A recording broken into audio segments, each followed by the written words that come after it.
আখাউড়ায় বন্যার্তদের মাঝে ত্রাণ সামগ্রী বিতরণ। ব্রাহ্মণবাড়িয়ার আখাউড়া ও কসবায় বন্যায় ক্ষতিগ্রস্ত ৫ শতাধিক পরিবারের মাঝে ত্রাণ সামগ্রী বিতরণ করা হয়েছে। শুক্রবার সকালে কসবার নয়নপুর ও আখাউড়ার কর্নেল বাজার আউটলেটে কসবা ও আখাউড়া শাখার আয়োজনে ত্রাণ সামগ্রী বিতরণ করেন আল আরাফা ইসলামী ব্যাংক পিএলসি।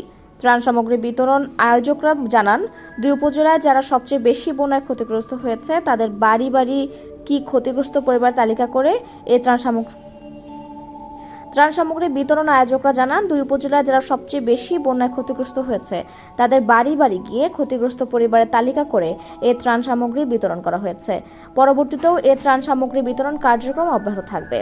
ত্রাণ সামগ্রী বিতরণ অনুষ্ঠানে আখাউড়া শাখার শাখা ব্যবস্থাপক ও assistant vice president Mohammad Rafiqul ইসলামের সভাপতিত্বে প্রধান অতিথি হিসেবে উপস্থিত ছিলেন জে.কে শিপিং সি&এফ এর স্বত্বাধিকারী ও আখাউড়া কসবা বিজয়নগরের আল আরাফা ব্যাংকের 10টি আউটলেটের এজেন্ট মোহাম্মদ আব্দুল কাইম ভূঁইয়া।